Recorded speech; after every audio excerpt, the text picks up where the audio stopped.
Hello, barn burners, barn busters. I'm Bradford Becker. Welcome to our program. This evening we continue on into the 22nd year of broadcasting Red Barn Radio, and tonight we welcome you to show number 855.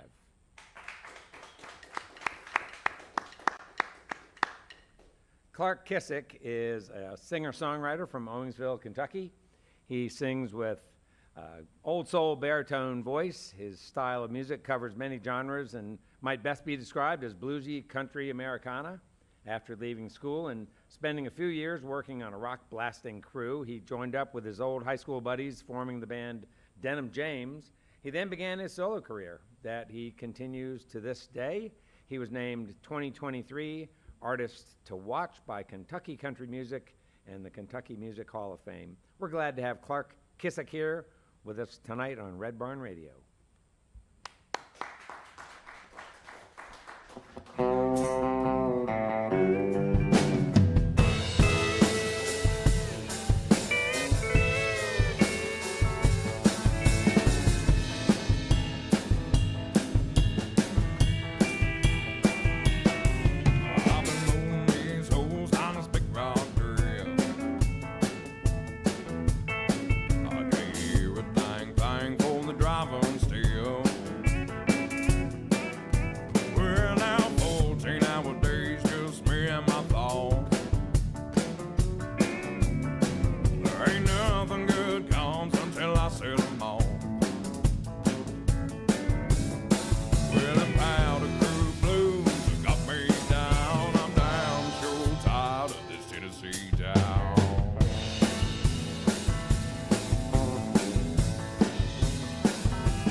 this Tennessee town.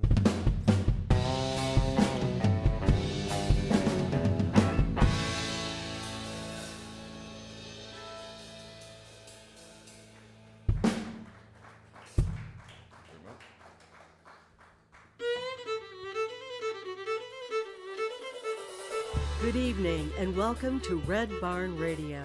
Wherever in the world you're listening, welcome to Roots Music Southern Style.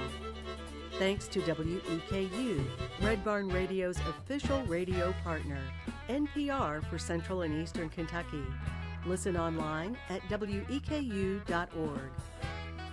Red Barn Radio is supported by Visit Lex, Lexington, Kentucky's Convention and Visitors Bureau. More information on what Lexington has to offer is at visitlex.com.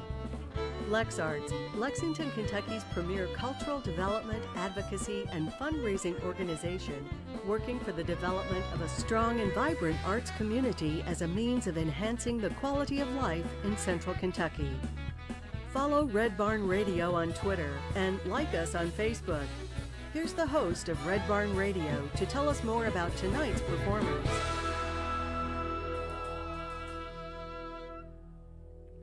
Clark Kissick has shared stages with Chris Knight, Daryl Scott, Dylan Carmichael, Ray Lynn, Laidback Country Picker, Local Honeys, and many others familiar to Red Barn Radio listeners. His musical influences come from a love of country, blues, soul, and mountain music, ranging from Waylon Jennings and Keith Whitley to Bill Withers and Sturgill Simpson. Clark's first EP, Storyteller, was released in the fall of 2021. He released a bluegrass project in July 2023 called Exit 123, recorded at the Salt Mine in Salt Lick, Kentucky. Project features multiple Grammy instrumentalists. We've got some great music and conversation coming with Clark Kissick tonight, and he has showed up with a band of talented players as well. I like to think of these guys as like Kentucky's wrecking crew. We're talking about Elijah Boone Miller on guitar, Austin Clark on drums, Christian Mullins on bass, and Alden Oldfield on pedal steel. We bring you Clark Kissick and the Powder Crew.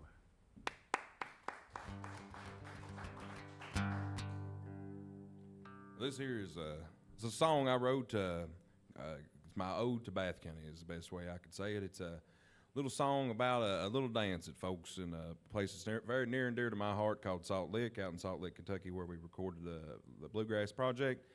And, well, the best I can say is when they get out on the town and get out of Salt Lick and they maybe have a little too much to drink or have a little too much fun, they start doing a little dance that we've since coined the Salt Lick Shuffle, and it goes a little something like this.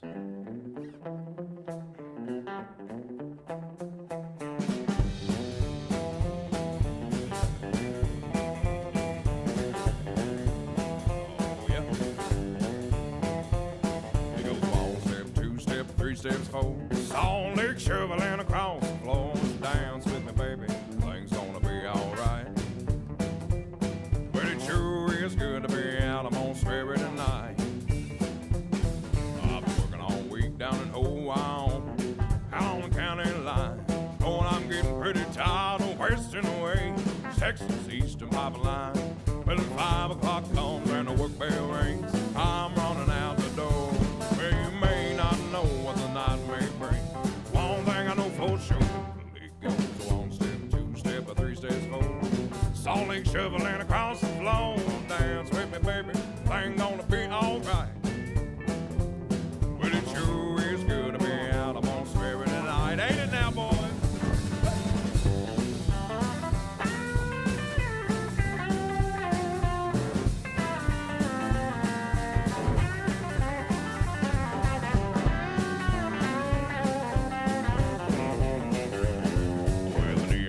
Shine bright in my eyes, make me feel warm when I step inside. Drink all you want, no need to drive. All just here to have a good time. Ain't got no worries, I ain't in a hurry today. Well, just 1 step, 2 step, 3 steps, 4.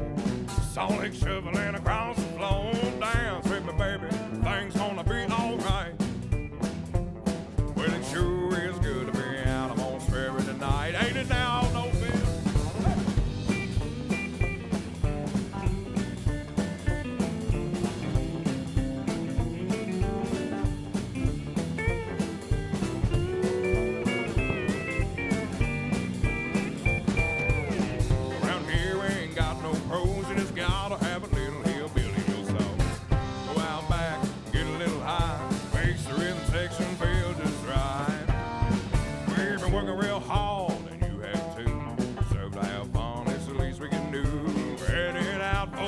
not on the town.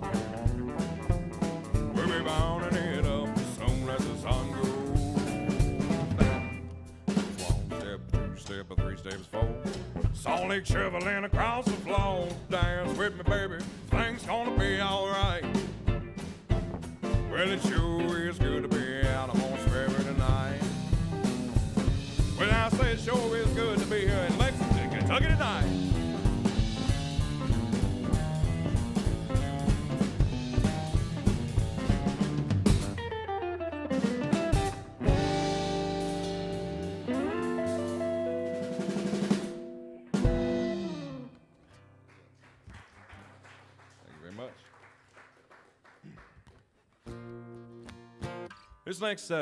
This next song is well, I got the story from, I was listening to the radio one day and they was talking about a deal that had happened in Alza County, and they said, well, you know, I guess there ain't no law left in Alza County. And I just got to thinking about what that situation would be like, and just decided to write a story about what I envision today in Alza County if there was no law, if there were no rules. And well, it charted to number 1 in Alza County for 14 weeks, so that was our proudest accomplishment so far. But this is a little song called Ain't No Law Left in Alza County.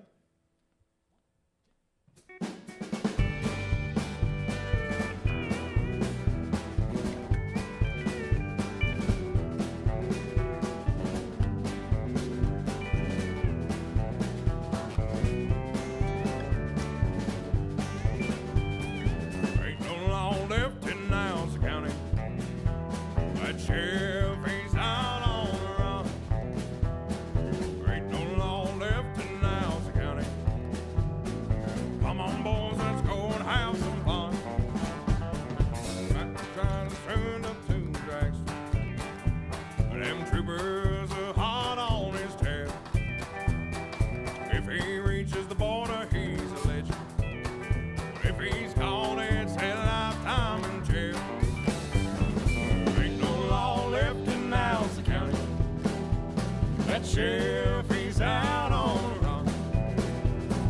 Ain't no law left in Alza County. Come on, boys, let's go and have some fun. I'll have a little fun now.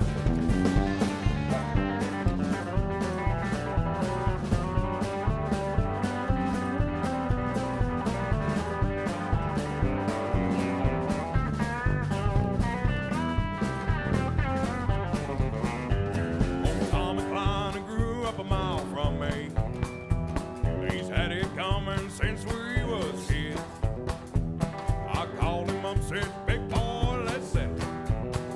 Better meet me at the dollar store in 10. 'Cause there ain't no law left in Alza County. That sheriff, he's out on the run. There ain't no law left in Alza County. Come on, boys, let's go and have some fun. Come on now.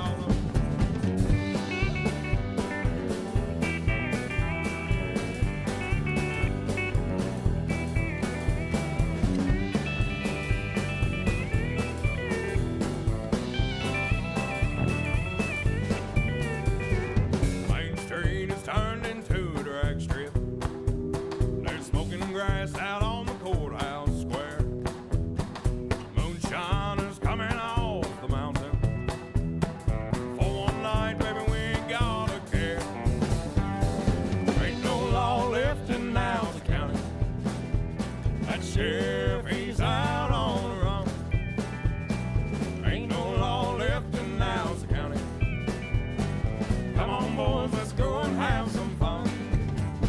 Now go on, boys, y'all go and have some fun.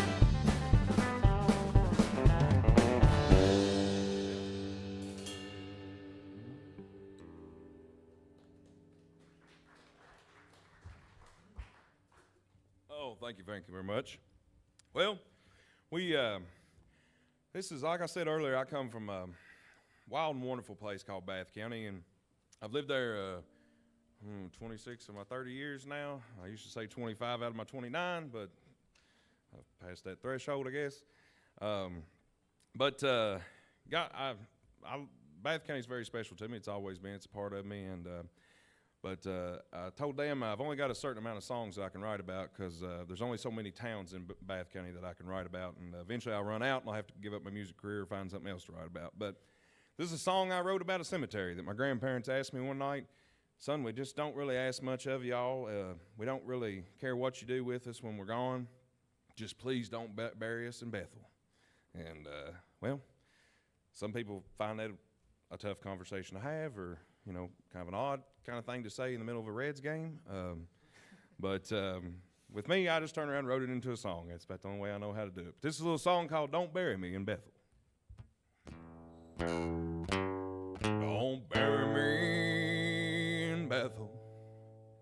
That was his last request. Promise me on this son, you give your very best. Oh, your granny and I've been good to you. We don't ask a lot. Lay us down wherever you'd like, except in that old family plot. Don't bury me in Bethel. Don't you put me out on the hill. Lay me down wherever you want, here Owingsville. Take me down to the ocean. Let me go with the sea. Put me up on a mountain, Lord, let me float with the breeze.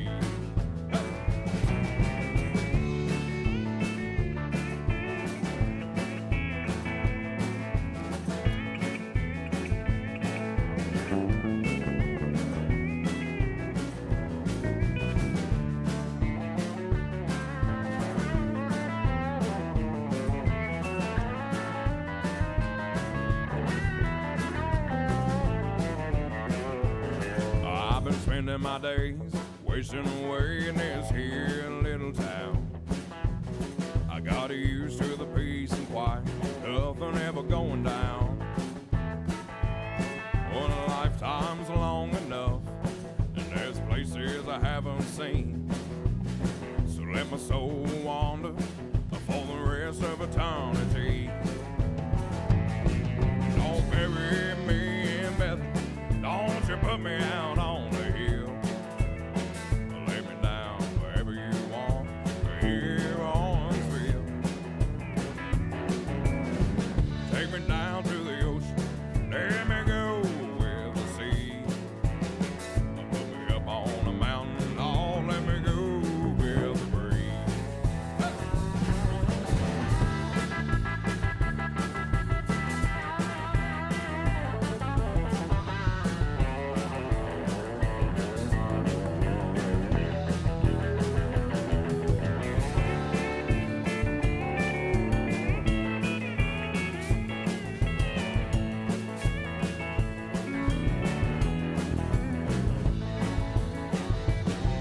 Don't bury me in Bethel. Don't you put me out on the hill. Lay me down wherever you want, here Owingsville. And take me down to the ocean, let me go with the sea. Put me up on a mountain, Lord, let me float with the breeze. Well, won't you put me up top of that mountain? Let me go with the breeze.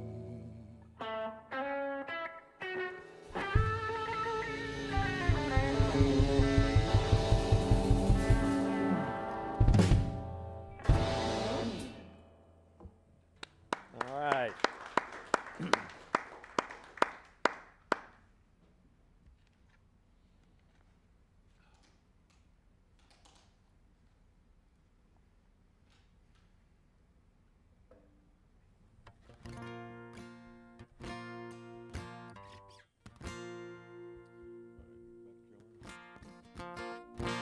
Well, this next one here is, well, most of them's got a story, but I just, I really liked the progression and stuff I was playing that day, and I thought of a song, and I put it all together kind of out of the blue.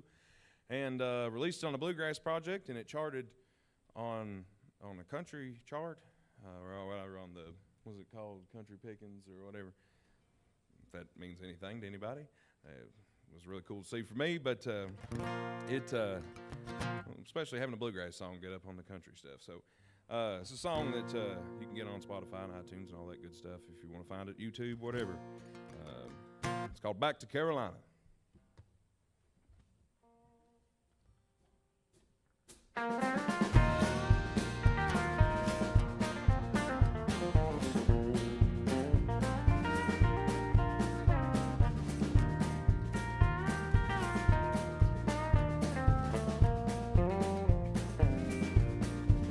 I'm going back to Carolina, back to my Blue Ridge home.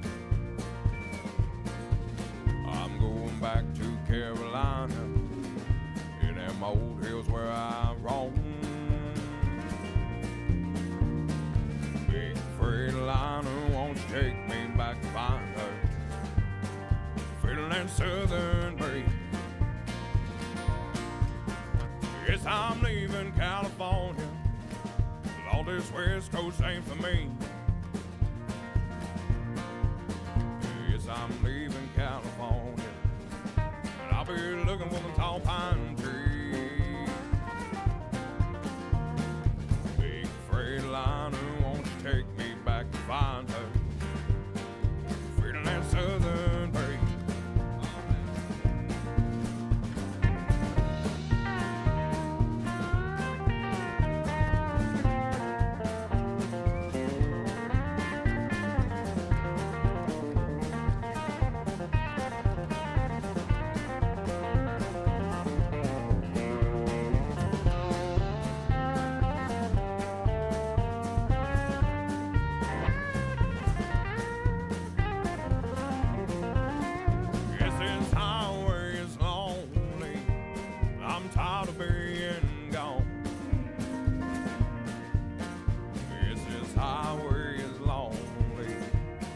White lines roll on and on.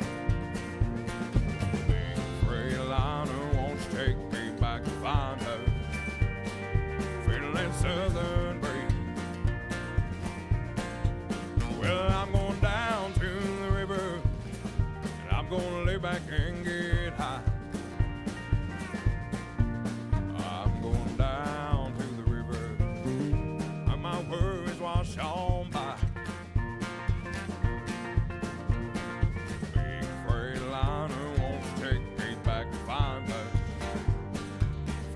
Southern breeze.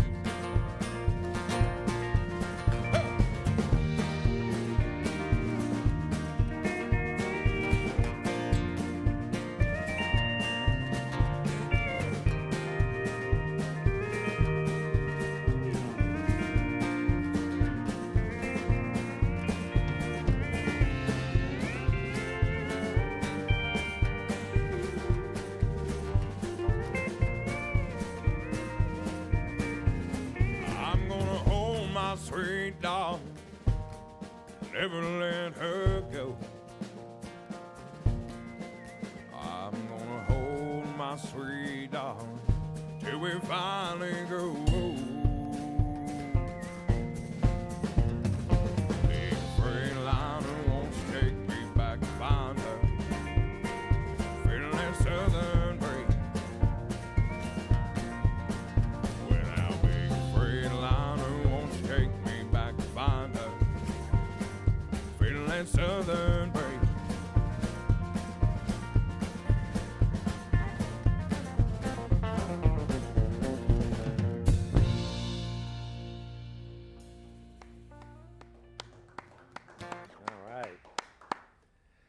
Hey, our guest tonight on our Red Barn Radio program is Clark Kissick. We're going to spend some time talking with Clark, unfurling his story. We'll ask him all kinds of things, including why he skipped a song number 4 in the first set. Goodbye, Virginia. Is that a song that you just didn't feel you don't feel we're ready? You don't feel we're ready for it, do you? Is that it? That went to the next set. That's all right. That's all right. I just wanted to make sure, what happens sometimes Oh, yeah. is I get so lost in the music Yeah. that, a band plays a song and I have that embarrassing moment where I have to say, did you play that song? So I went and said to your mother. I don't know what it is I need glasses. That's all right. Well, all the that's way no problem. So, Clark, Bath County, I would love for you to tell our audience about Bath County because you know what? Our audience doesn't necessarily know about Bath County because our audience goes way beyond here. That's well, y'all missing out now. You need to come see us. We're about 50 miles northeast, between Mount Sterling and Moorhead for those in Kentucky. Kind of right where half the county's in central Kentucky, half the county's in eastern Kentucky. Kind of the interstate kind of runs, splits it, and I always say it's kind of like where everything starts, whichever way you're going.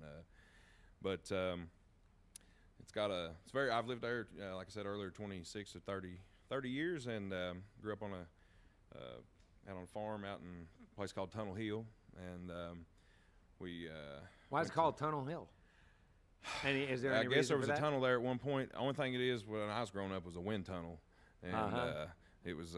I was never very good at basketball because you had to shoot like 6 feet to the right so the ball would blow in the goal. But that was the least of my problems, I guess, at that time. But yeah, it's a great place. I love living there. My whole family lives there, like pretty much my whole family, except a couple cousins, and it's just I won't expect a check from the Bath County Tourism Absolutely. after this, but come see Cave Run Lake. Got the horse show, all that good stuff. But other than that, we got a new Taco Bell. Oh, That's been the big thing happening. So are they serving the breakfast? oh yes, Yeah, okay, good. Yeah, good. we're good. Have not yet had a chance to try that. And talk about Cave Run Lake. I guess I don't really know how big that lake is. Does it run through a couple of counties? It's like Bath, Menifee, Round, Morgan, and maybe a little bit of Elliott County.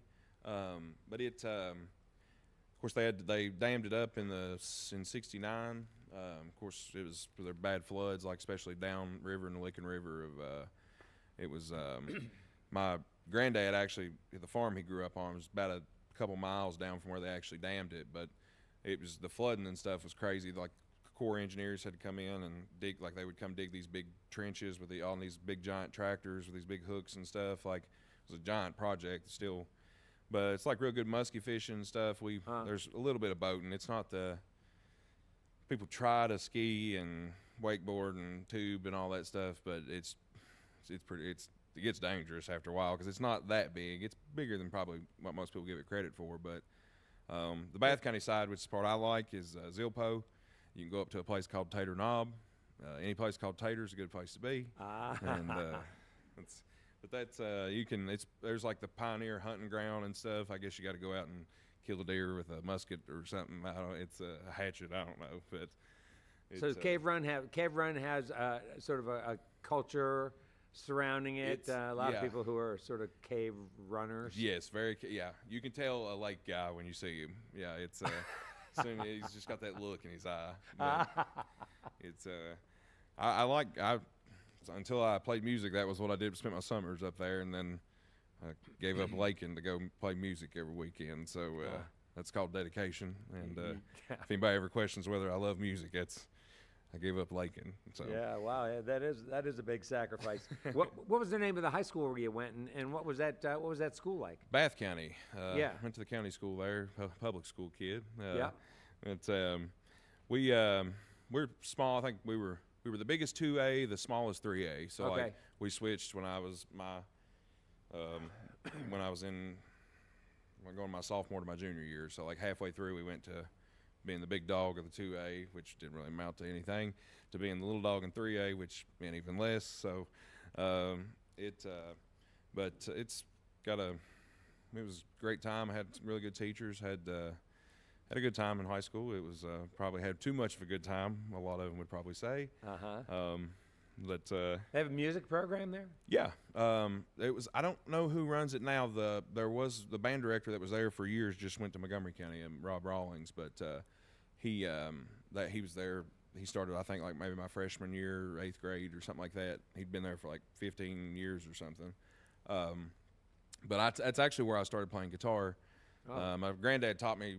My dad and my granddad kind of would teach me like Johnny Cash chords and stuff like when I was growing up. But I took a guitar ensemble my senior year because I always sung, and I wanted to be able to play guitar. And then all my buddies on the football team signed up for guitar ensemble, so I thought, well, this is a pretty good time to start. And we didn't get to learn as much as we probably could have because we were all buddies and hanging out in there. And one guy kept playing Whiskey Lullaby every time over and over and over again. So anybody that has his class still has Whiskey Lullaby band like 15 years later. It was good to hear that. But yeah, it was a good time. It was a good time. And so while you guys were doing your guitar ensemble together, you were also spending a lot of time in the field together. Mm-hmm. Yeah, and where'd you rank it? Where'd you rank yourself on the football team? Were you captain? I was captain. I think there was 4 of us. It was a couple years I was kind of on and off. It was offense or defense? Offense. Okay, yeah. yeah. I was quarterback. That's I usually play that. That's what I'm the most Kentucky thing in the world, which is a big left-handed quarterback. So that's we produce them about as well as anybody. So. What was the name of that other? Jared Lorenzen. Oh. Yeah, it's my hero. Yeah, yeah, he was great. Rest in peace. Incredible arm. That was. So I played football and baseball, and stayed. That's pretty much what I did all my childhood. Didn't really play music or anything. I just sang a little bit in church and but played a lot of ball, a lot of tournaments, a lot of weekends, It was a lot of camps, got to do a lot of cool things, got to meet a lot of cool people, got to have a lot of cool experiences, but it fizzled out pretty quick. But fizzled out how? We got signed. And it was a long process. Tell the story. Yeah, it was a long process of getting there, but pretty much I walked on at UK and wound up having to do that. And I was kind of, I guess I always say I made all the wrong decisions. I was planning on hanging around for at least a couple years, and kind of turned around year 1 and looked up and wasn't cutting it anymore, and decided I was going to be a student and live on State Street and live that life. I thought that sounded a lot cooler. It was pretty cool. I think living on State Street and being a student don't. Yeah, those are. Yeah, well, that's antithetical. That would explain why I didn't graduate. Because not only did I do 1 year on State Street, I did 2. And it was the year we went 38. I'll say 38. No, that Wisconsin game didn't happen. But we went undefeated in the regular season in basketball. So it's 15, and then lived there 16 the year after. And it was an awesome time. It was a lot of cool, a lot of crazy stories, a lot of wild stuff. But it was not good for my schooling. I guess you could say. Yeah, but did you have dreams of playing sports professionally, or at least football? Not really. I always wanted to be a coach, and probably would have. The way college coaching was probably even 5 years ago, probably would have still enjoyed that. Now I'm really glad that it seems like the worst job in the world. Other than you get paid a lot, but you work like literally 24/7, and you now everything's about like.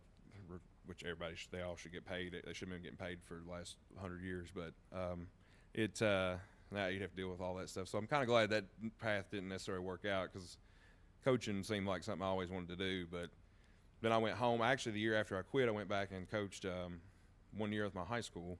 How was that? That taught me that I did not want to be a coach, and I did not possess the temperament to be a coach. And there were a couple kids that like. It's crazy what they'll say to you. And like, you just like, it just baffles you, like how they act or like what they'll say. And like, I mean, I'm sure I did the same things, but I was just like, I don't want to do this. Like somebody else everybody else that coaches and referees and all that stuff, you're all, more power to you, man. That's, somebody's got to do it, but that was not for me. And, it was probably a wise decision looking back now. So I've heard you also talking about some other things you've chosen to do, and I'm interested in all those things because, ultimately, this is where you arrived, and those things were part of the path, and that's why I like hearing guys talk about those other choices you made, and not necessarily good versus bad choices, but just choices in general. You did some work with rock. You said some auctioneering. Talk about some of those things. I, of course, made all the wrong choices there towards the end of school, and wound up on a rock blasting crew. And so I always say I dropped out. That was the second time I dropped out. And it was probably, in some ways, it was, you just had to go work your guts out, and hard work. You're essentially setting up a job site when you're doing that for all intents and purposes, and especially in some places, it's really dangerous. Yeah, right. Got explosives hanging around you all day, and but it really, like, I thought I knew how to work hard, and buddy, I was wrong, and I had to learn the hard way, how to just having to go out. And there was a guy named Eddie Martin that worked on the rock crew with me, and they told me the first day, like, just just do what Eddie does. And that was about all the first day training I got, and I was like, all right. And what did Eddie do? It turned out Eddie was the hardest worker I have ever been around, and it's not even close. Like, I'm talking about, this man ran at 100 miles an hour, would do anything, could do anything, just never stopped, never let up. And I tried my best to keep up. Hardest worker on a crew isn't always the most popular guy. Well, he was the nicest fellow in the world too. But that's cool. He also was the type of person to, like, not tell you when to take a water break, or not tell, like, he just thought, you're an adult, take a water break. And I was like 20 years old and didn't really think about that, And you didn't think of yourself as an adult I didn't then? just go. I guess I had to let go to get some water, but or told I could do it, wound up, I got sick one day. Pretty much worked myself too hard, and that was always fun. Those little things, those little lessons of, like, there's just nothing more humbling than getting sick off the back of a powder truck and looking up, and there's like 20 old construction guys just smoking cigarettes, looking at you like, look at this kid, Sure. What's he doing here? And so very humbling experience, but it was good for me. And it was cool. It was hard, but there was something about that I did. I like being on the road. I just liked the satisfaction of you put in a hard day's work, and what possible could be any better at the end of a hard day's work than blowing up everything you just did. And it's a very relieving feeling. And so it was, there were good parts about it. Now, there were other parts that, like, I crushed my foot and all those bad things. But it finally quit that job and moved back home and started playing music again. Yeah, right. So you returned to music, but I don't know that I really understand where the music started. You talked about playing some in high school. Yeah, we played. So I was in that guitar. After we did that guitar ensemble class, we started playing, and it was me. They were actually in a screamo. Everybody was doing screamo and stuff at home at that time. Everybody was skateboarding. I obviously am not very much of a skateboarder, and they would. Everybody had like a screamo or a punk band or something, and so I went and got a screamo band that was couple of my buddies, and What'd you call yourselves? They were what was Brute Force? Was that their name? Yeah, Brute Force. And then when we started playing, I convinced them to do some country, and we did. I think we changed to originally the John Arlington Band, JB. Yeah, then that later after high school, it turned into Denham James, and we played that a couple years on and off, like playing stuff until COVID, and it was actually like that's how I met Alden. Well, I guess I knew him before. He's from Bath County, but his cousin Travis Walters played drums with us, and he did some bass and a little bit of everything else. And Alden showed up one day and said he wanted to be in the band. And where did he come? What did you bring to the table? Well, he was like a bluegrass flat picker, and we didn't do a lot of bluegrass at that time, and I don't really know what we did exactly, but we were like, yeah, man, we need a pedal steel player, and just like, yeah, we'll let all of them see it. Well, it turns out if you're an engineer and you're a smart little cat, you go home and come back about 2 weeks later after you went and bought a pedal steel off Facebook Marketplace, and you've learned a couple licks after like 3 days. Yeah, and, right. He's been playing it with us ever since. Very nice. Yeah, we kind of bounced around in that stuff. We played like festival or like Mayday pageants and stuff. We played, yeah, I've done couple weird gigs like beauty queen pageants. We've done a little bit of everything. So, but it was a good time. They've all got kids or married or, it's all, I'm the only one still out here going right now. But Well, why don't we pick up from there when we come back? Let's play some more music, and then we'll talk some more a little bit later. Let's welcome back Clark Kissick and the Powder Crew dudes. Since we skipped over this one there earlier, but it's a song I wrote about. I was talking about earlier there. I moved back home. I was bouncing back and forth between.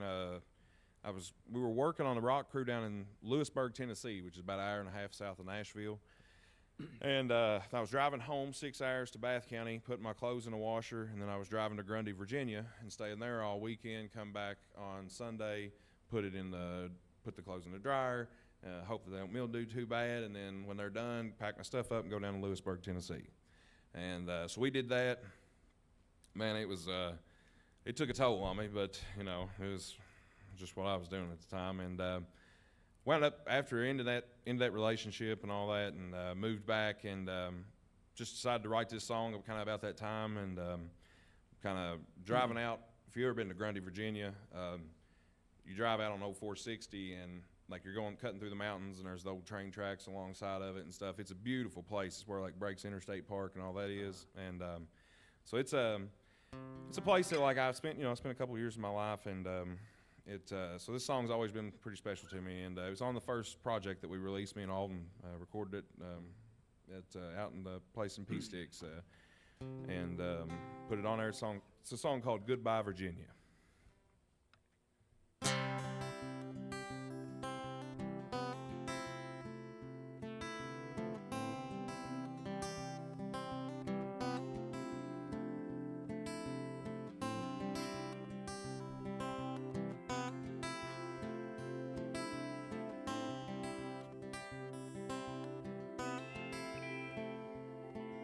I'm following this river, 'cause it cuts the mountainside, staring out the window, these bloodshot eyes. 2-lane roads lead me wherever I need to go. We're alongside nearly empty tracks, a long cold train rolls slow.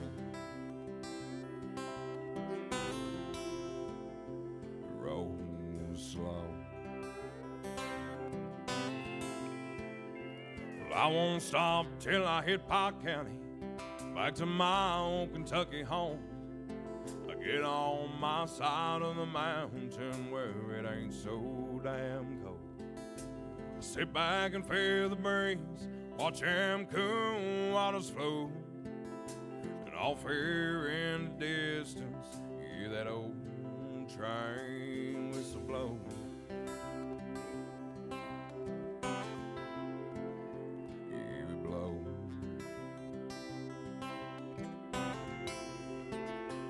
I said goodbye, Virginia. No, I won't be back around.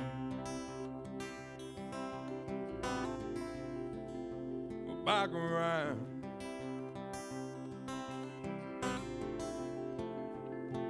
Your beauty stays through all the seasons. Oh, how it amazes me.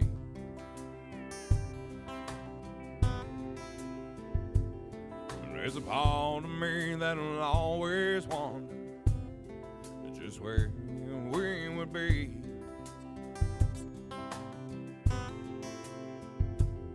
There's a part of me that misses you, well, and another part that don't.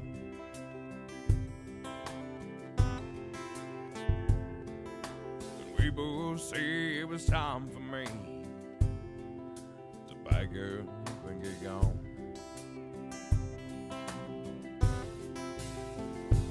I said goodbye, Virginia. No, I won't be back around. We're back around. Well, all the sunshine in my face, oh, it feels good. And I'm finally moving on just like I should. And this heartache's gone away, and the tears have dried today. Well, it ain't easy, no matter what they say. Oh, now it ain't easy, no matter what they say. So goodbye. Oh, goodbye, Virginia. I said goodbye. I said goodbye, Virginia. So I said goodbye, Virginia. No, I won't be back around. Back around.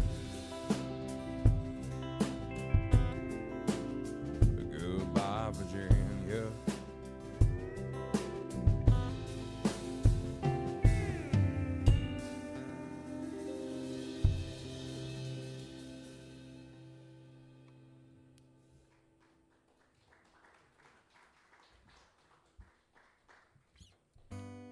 Oh, thank you all very much. Well, this, yeah,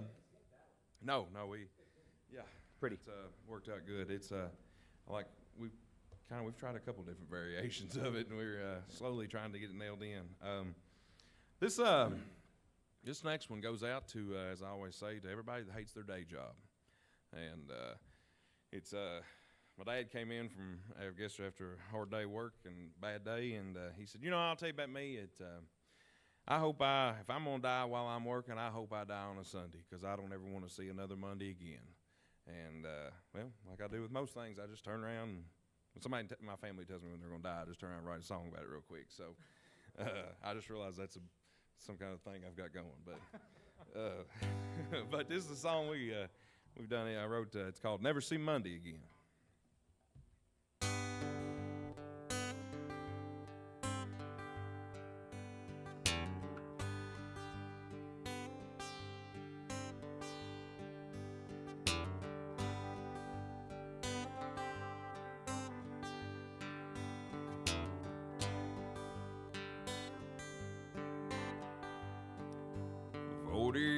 Now, and this steel man is damn near got his back broken plumb down.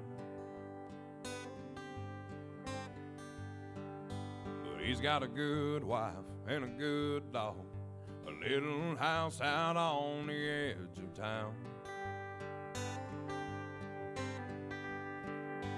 But he likes a card game every now and then, prays on a Sunday for Bengals win. He's been a big fan since he was 10. Hopes he dies on a Sunday, so he'll never see a Monday again.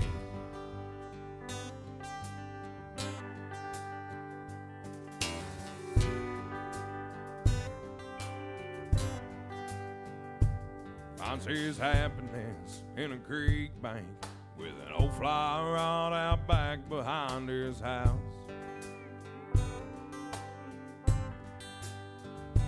Talks a big game, it's a damn shame, 'cause he ain't hit a lick at catching trout.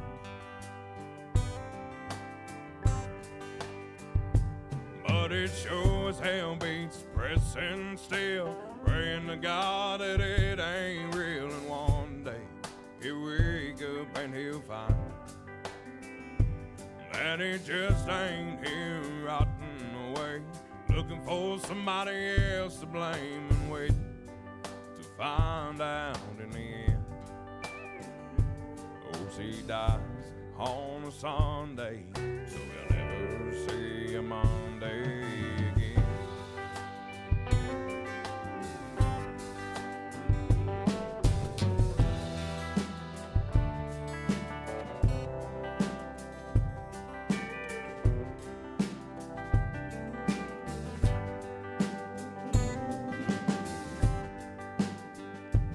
Give me one more weekend with my wife and kids on that old farm where we used to live, and I'll be able to go in peace. No more worries and no more scaries. So the week to come I'll done be buried in my mind. He can finally rest at ease.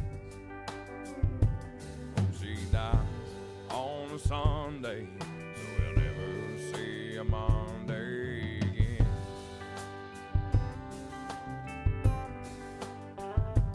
Oh, she dies on a Sunday, so we'll never see a Monday again.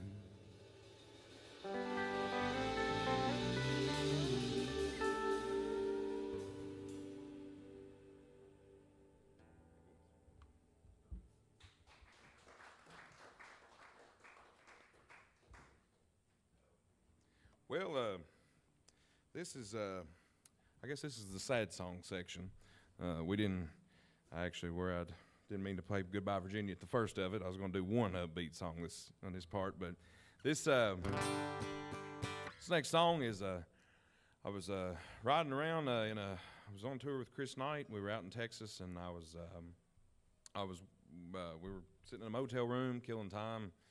That's what kind of being on the road is. Everybody thinks it's, I saw a thing on Facebook one time. It's everybody thinks it's like parties and stuff, cool, crazy stuff going on backstage, but it's really like 4 dudes sitting on a bass amp, smoking cigarettes, and just waiting for somebody to tell them where to go next. But it's a whole lot of sitting around, a whole lot of sitting in green rooms and sitting in motel rooms, and just kind of got homesick and was wanting to get back home, and wrote this song. It's called The Funny Part.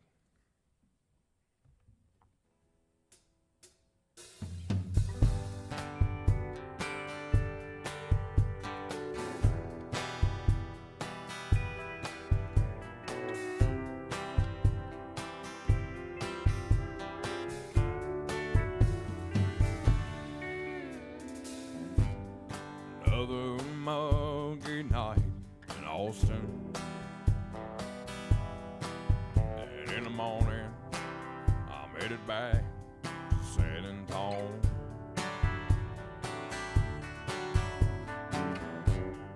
Living a dream I always wanted, playing guitar out here on the road. I never dreamed it'd be this lonely, so there's times I miss my home.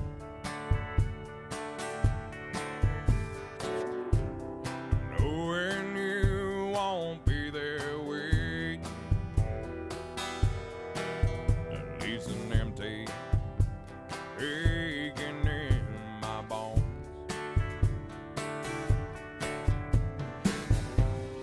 All these balls I swore I never miss you. Well, I'll be down, turns out I do. Should have seen it coming from the start. Oh, but the funny part, yeah, the funny part is I'm the one that broke your heart.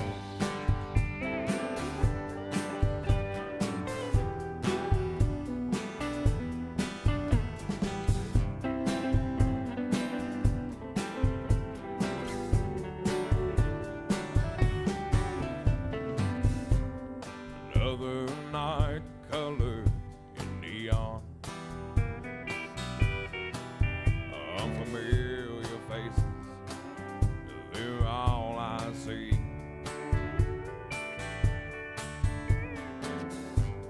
Sometimes when I look up at that Texas sky,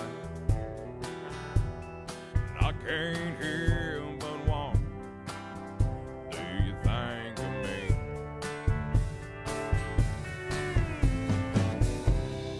All these balls I swore I never miss you.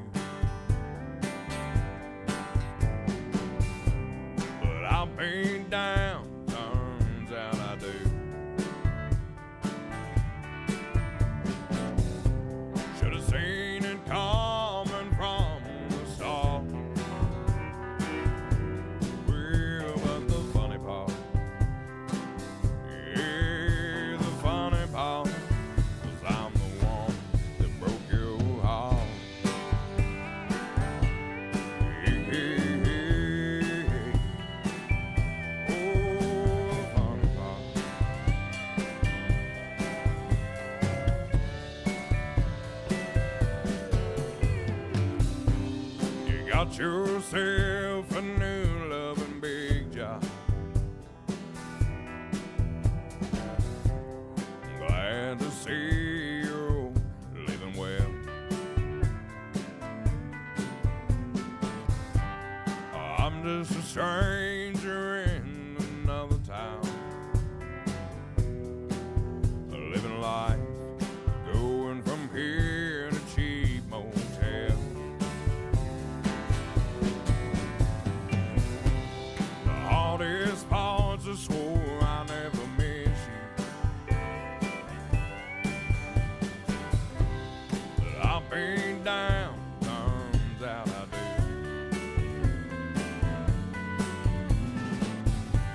Should have seen it coming from the start. Ooh, but the funny part, yeah, the funny part is I'm the one that broke your heart. Ooh, ooh, ooh.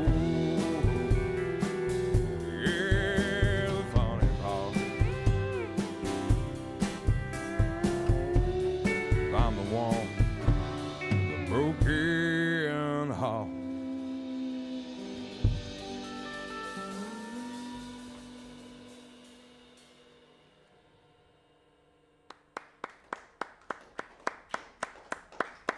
Hey, folks, we've got lots more music and conversation with Clark Kissick, but I'd like to take a moment to remind listeners that Red Barn live streams, both tonight's and on any Wednesday, remain available online for you to view at your sweet convenience.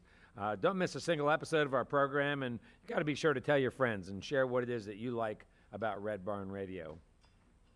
Red Barn Radio is going to be off next week, but we are back on May 15th with the Montvales.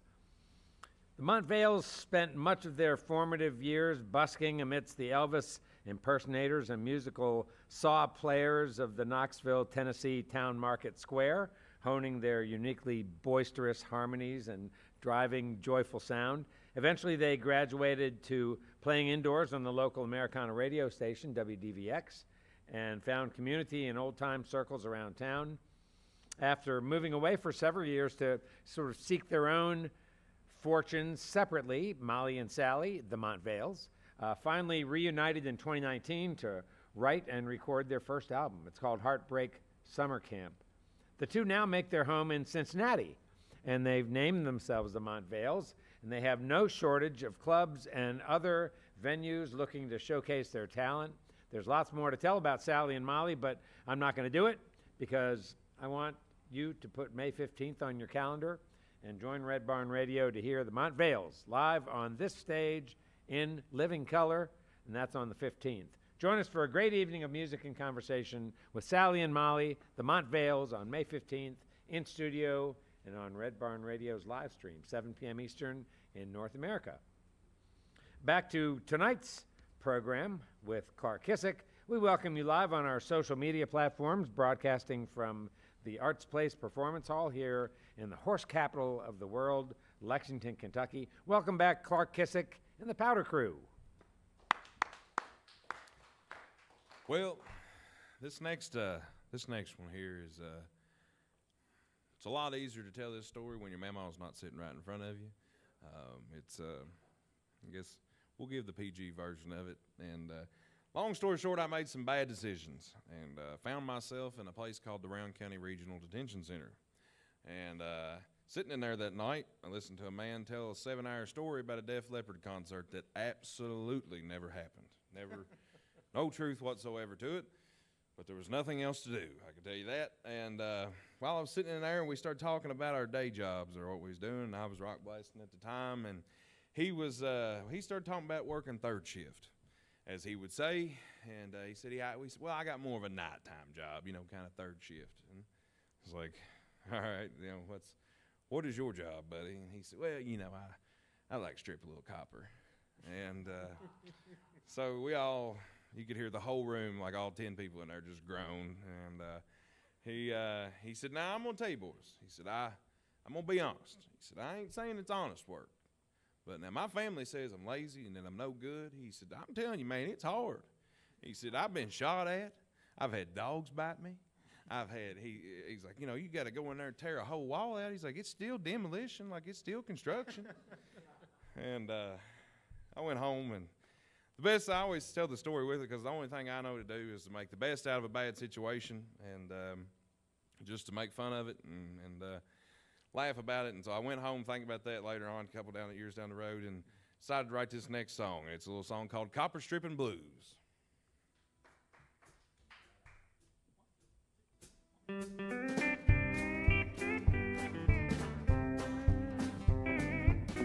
Pulled off another all-nighter. This payload, it's a little lighter, but it's enough to get me through the month. I got a buddy that'll help me out. He lives over on the other side of town. You know, he knows all the best on spots there is around. Trying to work, no, it ain't pretty. A time or two, it's almost killed me, but I'm still here, trying to get by. Oh, get by! And if I could start brand new, I'd find me something better to do than getting through them copper stripping blues. Yeah, now.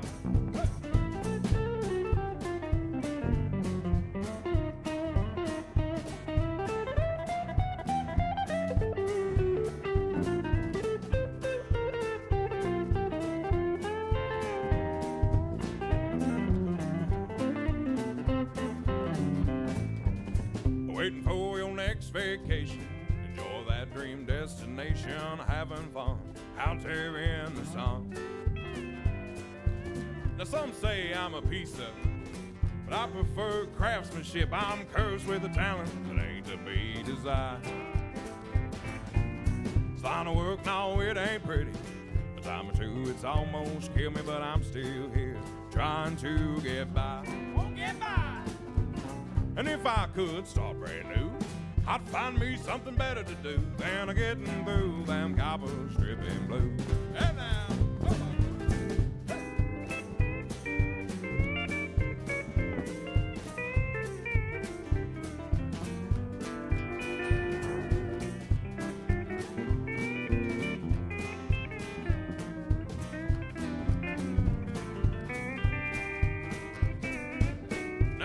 Could find honest work, you know, I'd find me what I'm worth. Well, I'd drop it all and start brand new today. But times are tough and prices are high. Nights like these, they're my time to shine. It's like I'm starving in my own Broadway play. It's line of work, no, it ain't pretty. A time or two, it's almost killed me, but I'm still here, trying to get by. Oh, get by! And if I could start brand new, I'd find me something better to do than getting through them copper stripping blues. Oh, than getting through them copper stripping blues.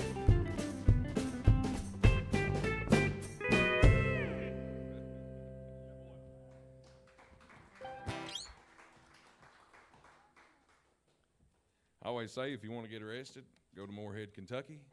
This is it's a Bath County, Round County rivalry.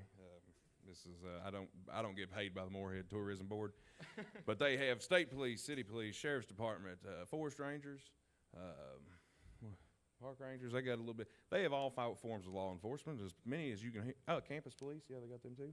Didn't know if I said that. So if you want to go to jail, go to Moorhead, and you can write a song about copper stripping. So that's the big time. Yeah. Oh. Well, I wrote this. This is the newest song that we actually, wrote it back about February, maybe January. It's slowly turned into, I really like it. It's slowly become one of my favorites, and it's one of my favorites to sing, and it's a little song called Reminiscing.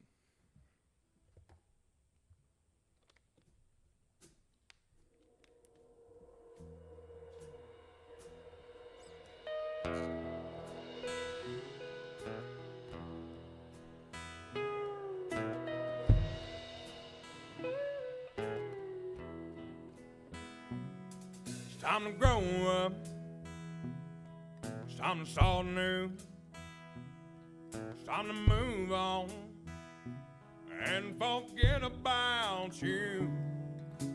Find myself a new way to live.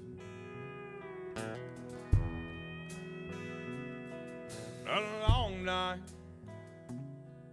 under full moon, another boss tune, playing an old tune that we used to listen. I can't keep from reminiscing. Well, then I'll find myself here wishing maybe one day we could all go fishing and it'd be okay. And I don't want to face tomorrow after beg, steal, and borrow its happiness. And waste what's left of my precious days, trying to fix my lips to say I love you. I took your picture off that refrigerator door. I couldn't stand to look at it anymore. Oh, and it still felt good. Finally move on like I should. I took the dog out for a drive around the lake. Pulled off now, oh, just to watch him play. Oh, when it's getting old, sure hate to see the time go. Oh, then I found myself here wishing maybe one day we could all go fishing and it'd be okay. I don't want to face tomorrow after beg, steal, and borrow its happiness.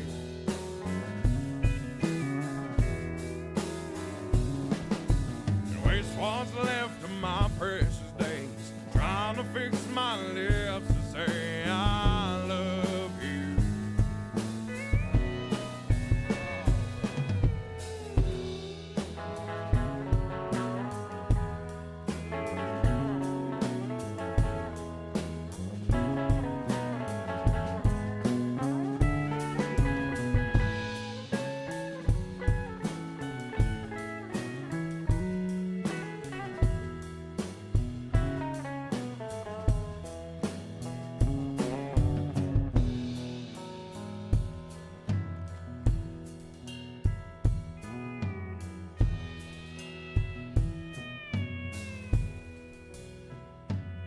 It's time to grow up.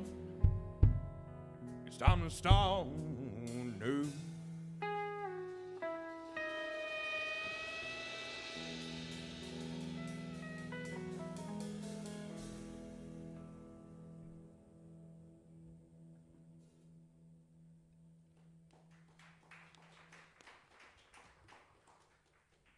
Thank you very much.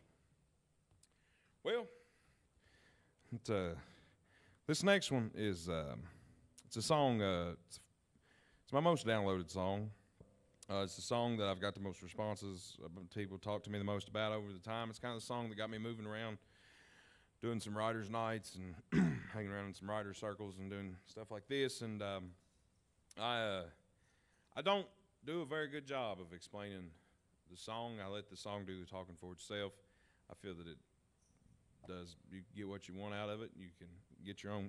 Every song's up for interpretation, but I figured tonight's not the best time to start talking about it now. So we'll. This is a song that's. I always go through that big roundabout of it's just a song that's very important to me, and I only play it in certain places. I don't just go into bars and play this at your local honky tonk and while drunk people are screaming over top of it and stuff and everybody's being loud and all that. I feel like it deserves a little bit more respect than that, and we got plenty of honky tonk songs and stuff to play, but tonight's one of those nights to be a good time to play it. And it's a song. It's called Hell of a Woman, and you can get it. It's available. We did it on the bluegrass. We did a version on the bluegrass version, and we did a version on the Storyteller project. So, but I even made Elijah go out and dig up his old mandolin, and so we'll give it. It's this song called "Hell of a Woman."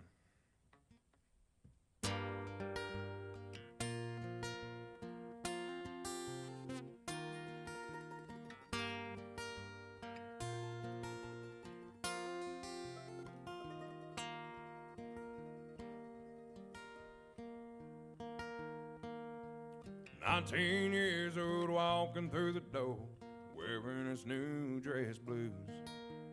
Mama shrugs her shoulders to her dad and says, what else can we do? They got married on a hot August day under that Kentucky sun. Too young to understand true love, but old enough to hold a gun. 6 months later they got the news and he was sent off overseas. She stayed home working to the bone to earn her college degree. But his time in the sand nearly broke him down. The war took its toll. She came back home numb inside, her soul was hot and cold. She's a hell of a woman, loving a shell of a man. Oh, he ain't been himself since he left for Afghanistan. And he just sits out on the back porch, soaking in the view. Takes a long draw off her menthol. It's the only thing that gets him through.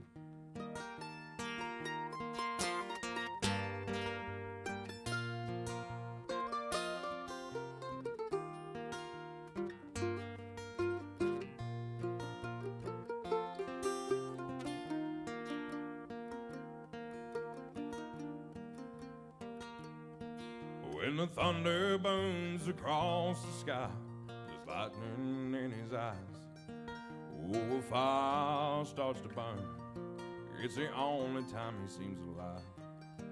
And all the evil in this damned old world, it fills him full of hate. She can't stand the thought of the fact he'll never change. She's a hell of a woman, loving a shell of a man. Oh, he ain't been himself since he left for Afghanistan. She just sits out on the back porch, soaking in the view. And takes a long draw off her menthol. It's the only thing that gets him through.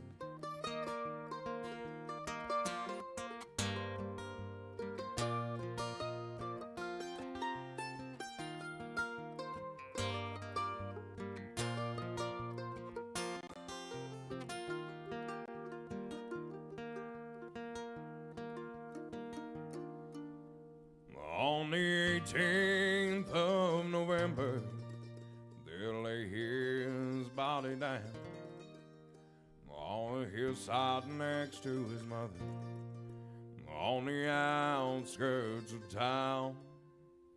And as she sits there in a black veil, trying to recall, oh, the man that he used to be, where her love had gone.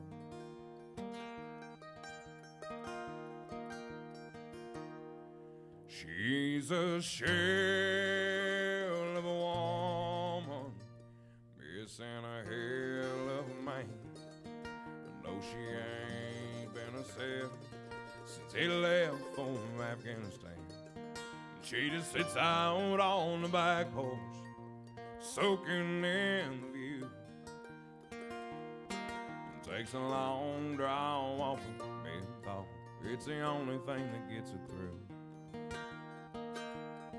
She takes a long sweet draw off of menthol. It's the only thing that gets her through.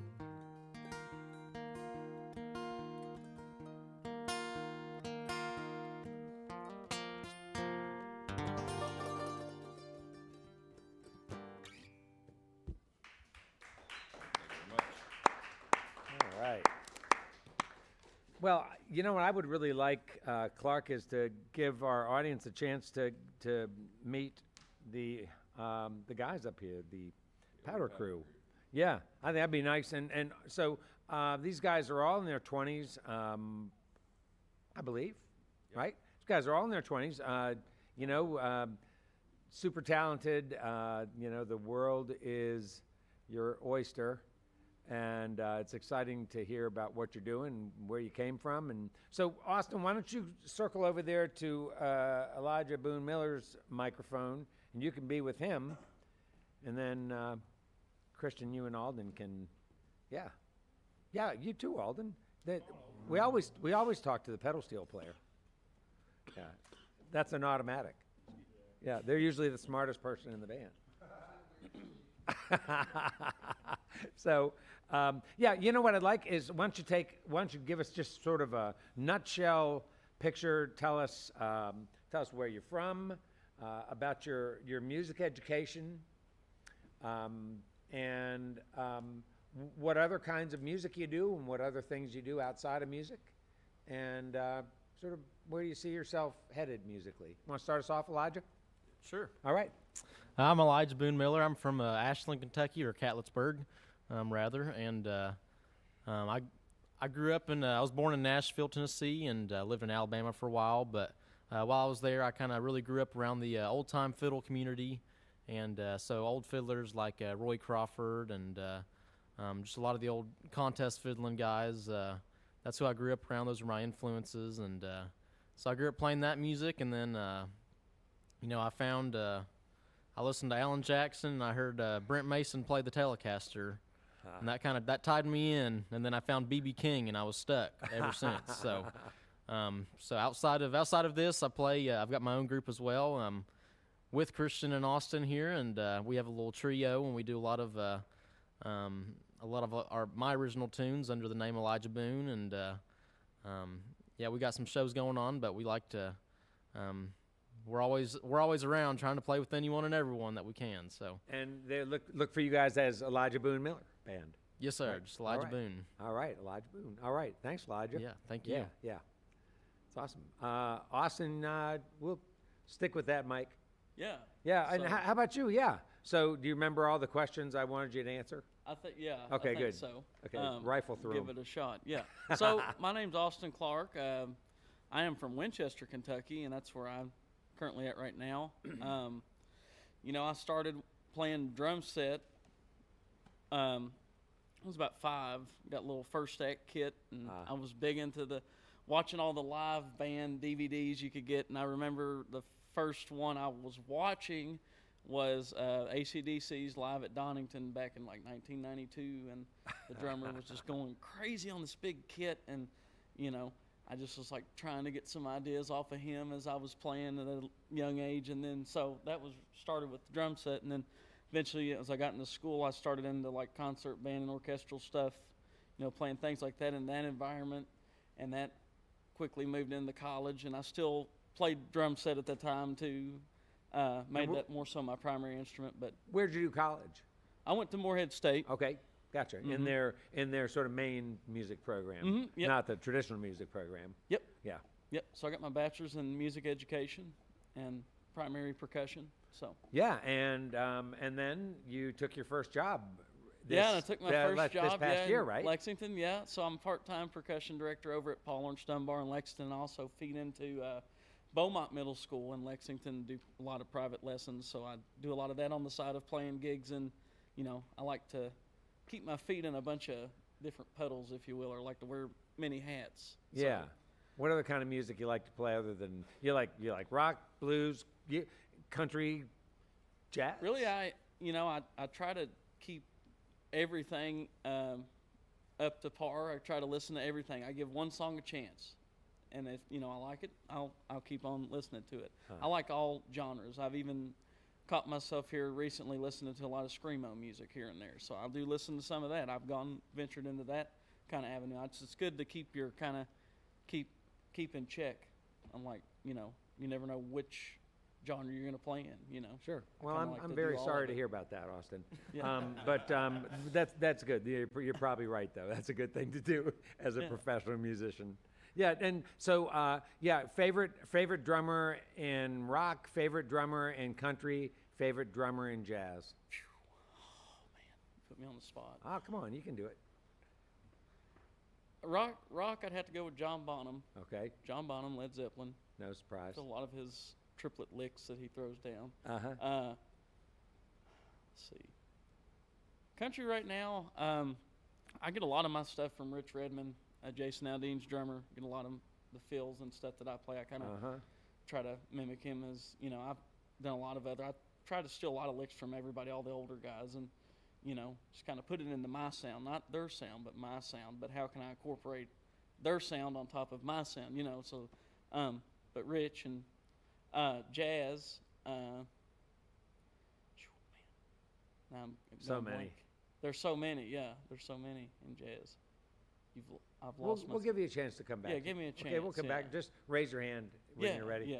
All right, good. Too many, man. Teach. Hey, Christian. Hey, Nice to see you, man. nice to see you too, Brad. Yeah.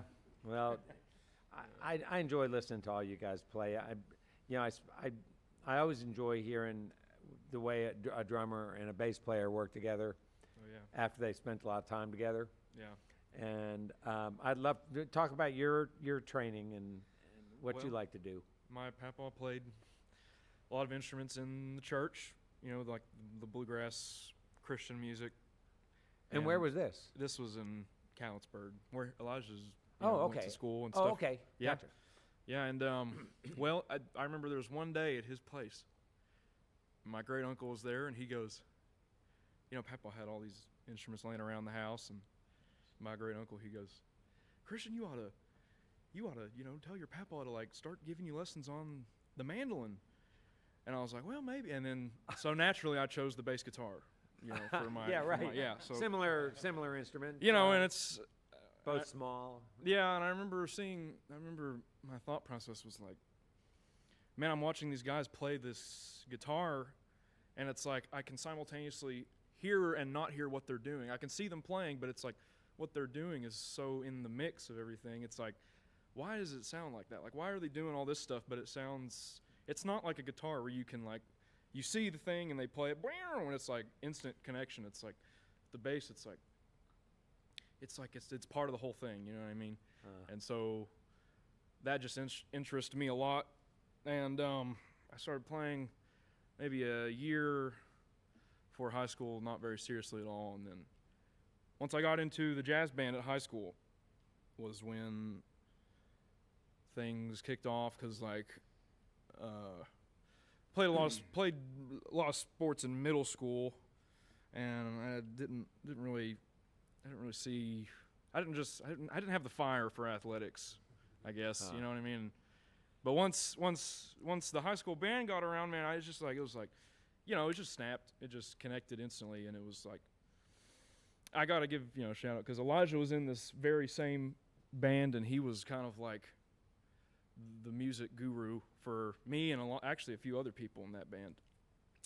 And because he was already at that point in time, he was already probably one of the best musicians in the state, even at the ripe old age of 16 or whatever the heck he was, But so yeah, being under his tutelage for a while was really how I was able to get passion for the thing, because I wouldn't have got very good if I didn't have someone like that to take me through, and then it just I don't think it would have worked out. So seeing him do the things he does and then helping me get where I wanted to be just helped me keep going.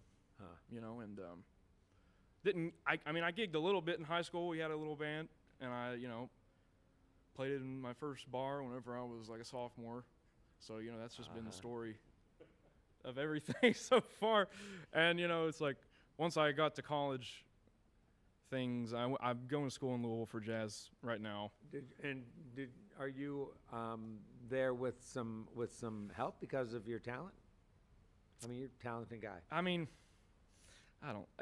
guess I don't want to say that about myself, but I was good enough to get in, so Yeah. there you go. Yeah. But ever since then, man, I've been playing a lot especially with Austin and Elijah, doing this gun for hire thing. You heard us on the intro, Clark. We were like, I pretty much hired the house band for the Red Barn intro, and I was like, yeah, it's right. just it goes to show how much we're doing, and hopefully my goal is whenever I get to the end of school to go on the road with somebody. So that's yeah, and I'm playing a lot of music in Louisville.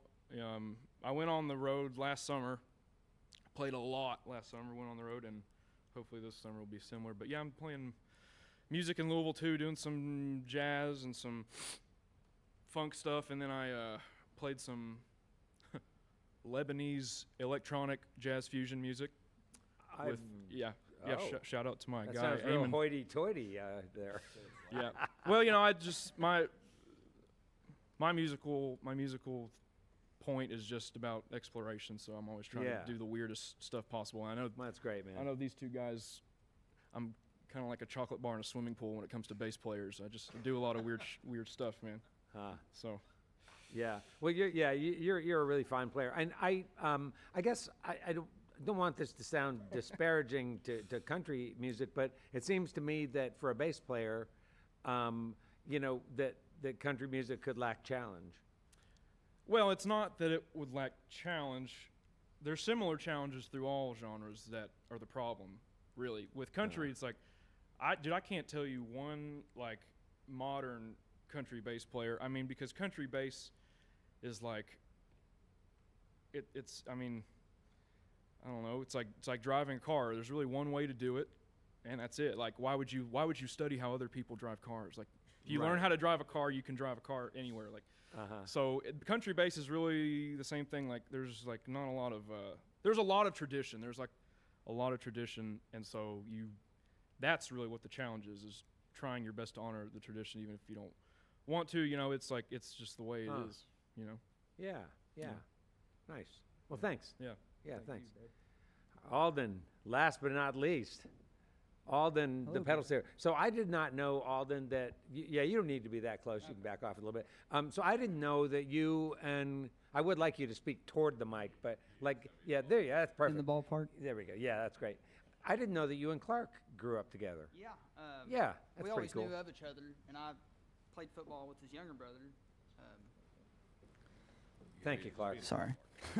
Yeah, Clark's a lot of the reason I got into pedal steel. My older cousin Travis, like I said, I was real big into bluegrass guitar at the time. I was going to Morehead State for pre-engineering, and I took guitar lessons with Elijah's dad for a semester. We just learned fiddle tunes, and that kind of sparked my love for music. And then all my buddies were already like great bluegrass pickers, and I was like, well, it'd be fun to have like another instrument so we're not just jamming 5 guitars at a time. So I'd go over with Clark, play bluegrass guitar when their guitar player couldn't make it. Then their electric player came back, and I couldn't hear my acoustic guitar, so I was like, well, I need to learn another instrument. And they just joked, told me to play, I should learn pedal steel. I didn't really know what it was at the time, but I was younger and naive. I was like, oh, okay, I'll do that. So I started out on like a cheap little lap steel, and then started watching YouTube videos and saw pedal steel, and I was like, the lap steel doesn't have pedals to bend the strings. So I was like, well, that sounds a lot cooler. So found one on the trading post, like you said. I showed up a few weeks later, and I knew about 2 licks and burnt the fire out of them. Wow, great. You're a nice player. Appreciate I mean, I feel like progress. just in the short time that I've known you, I've seen you I appreciate it. grow and develop your touch, and it's really been cool. I Very started cool. I started around COVID, which was the perfect time because you were stuck at home, and I was living with my cousins in Richmond at the time, and I had a whole basement to myself, so I could kind of turn my amp up relatively to how loud I wanted, and make newbie steel guitar noises. But I got to give a big shout out to Pat Lyons. He was who taught me about the first year and a half. All right. On Zoom, of course. It was COVID. He's in Nashville, but I love his playing. He was playing with Coulter at the time, and I feel like he really, laid a good foundation for me to expand on. And good shout out teachers. Pat. Good teachers. They're important. Yeah. Yeah, and it seems like you'd have to be an engineer to tune that Yeah, that it's a instrument challenge. of yours. I'm just now getting to where I feel comfortable working on it, and I've been playing 3 or 4 years now. It's however long ago COVID was. Well, way to go, and you guys sound great together. Good to have you here. Let's. Why don't we get back to some more Clark Kissick music? Clark, man, there were some amazing songs you just played there. What do you got coming up?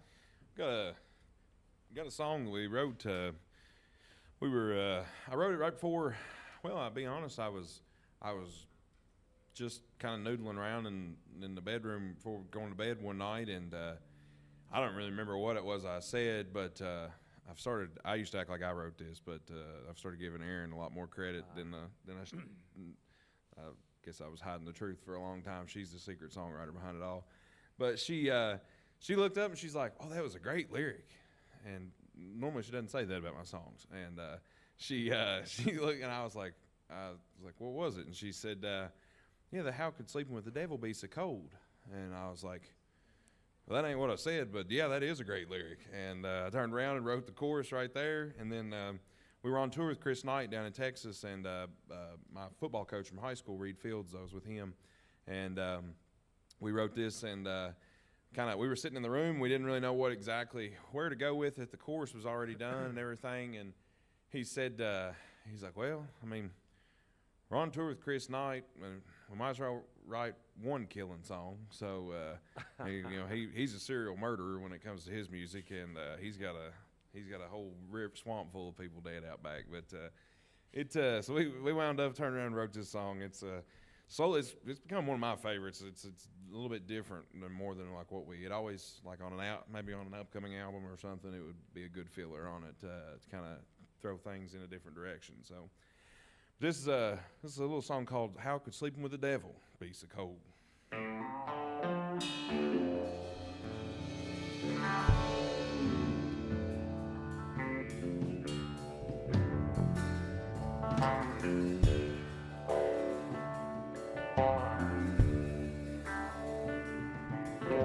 Silver tongue and piercing eyes, cold black hair as dark as the night, swept her away with dreams and lies, told her everything would be alright. Took her down to Georgia, Lord, he wouldn't let her leave. Used her for a punching bag, kept her from her family. Out the window, like a fire and glow, and hell just ain't like stories told. Well, in these sheets of ice, hard on her soul. Well, now how could sleeping with the devil be so cold?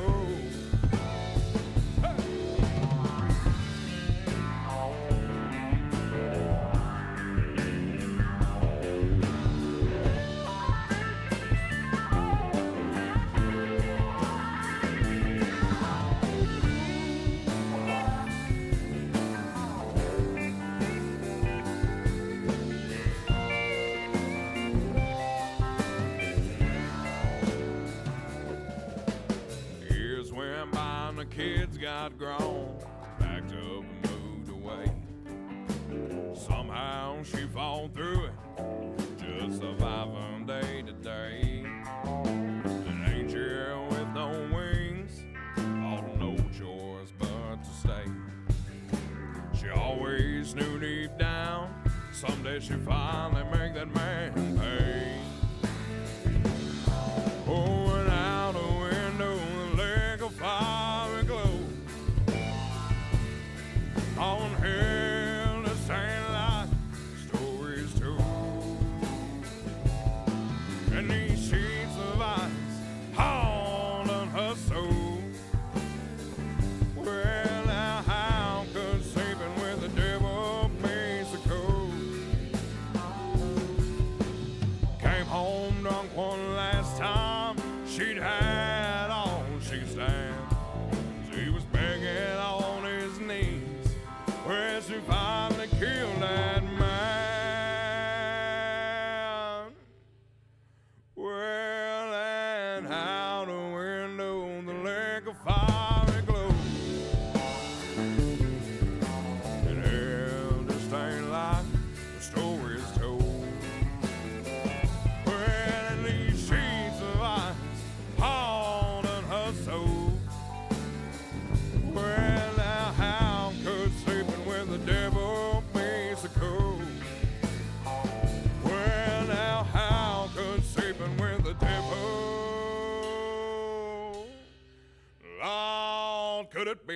so cold.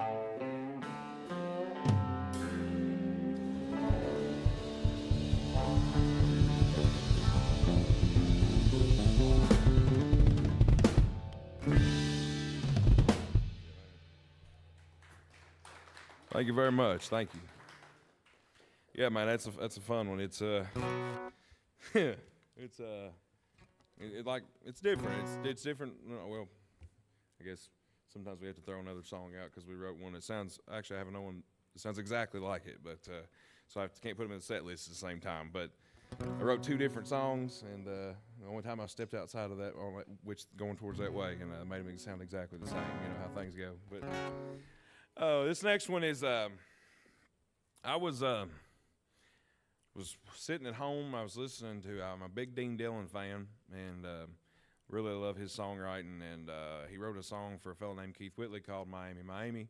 And I've started doing this before I introduce this song, and I realized the other day I'm breaking the number one rule. Like in a movie, don't mention another movie that's a lot better than the movie you're watching. It's kind of like don't mention the song that's a lot better than the song you're getting ready to play. But I was listening to the wordplay, like on the Miami, Miami, and just decided to kind of do it as a thought experiment and a brain tease to see if I could make it work. And I was trying to think of a name, trying to get the right one, and a girl named Anita that I went to high school just, I don't know that I've talked to her since, don't know that I'd talked to her before that since high school. She just randomly commented on a Facebook post of mine, and now she's got a song about it. It's called Anita, I Need You. And it goes a little something like this.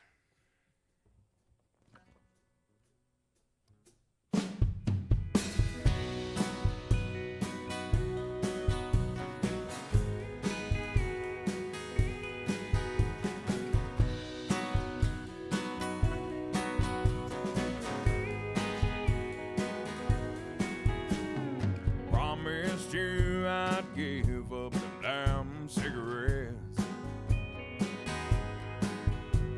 I ain't been able to shake 'em yet.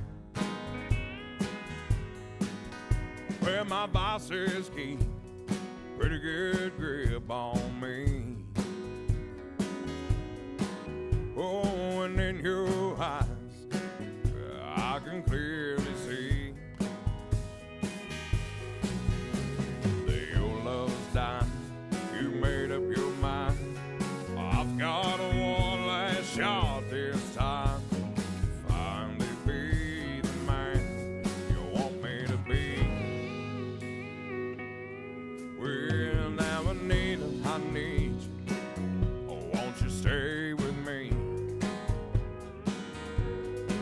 I said, Anita, I need you. Can't stand to watch you leave. Oh, and I swear this time things are gonna change. You knew that I'm the only one to blame. But Anita, I need you here in Tennessee. Oh,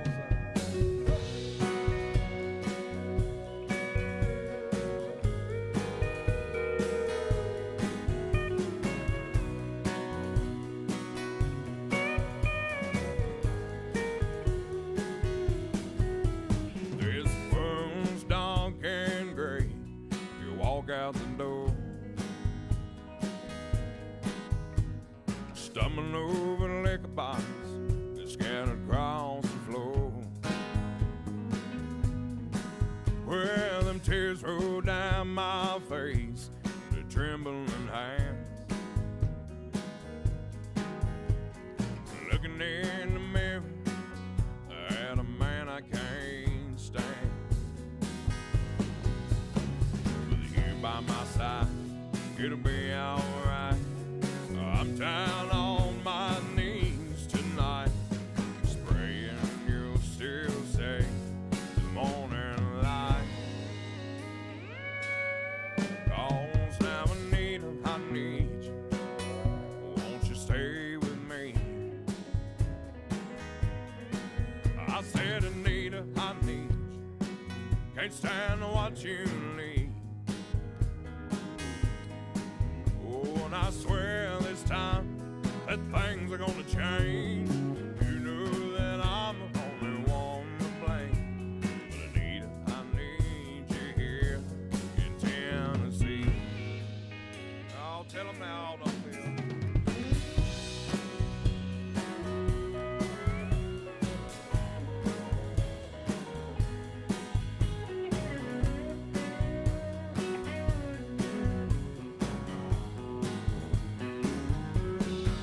Well, now starting tomorrow, it'll be a new day. I'm finally giving up my foolish way. You don't have to believe a single word I say. But Anita, I need you. Won't you stay with me? I said, Anita, I need you. Can't stand to watch you leave. Well, I swear this time that things are gonna change. And you know that I'm the only one to blame. But Anita, I need you here in Tennessee. Oh, son.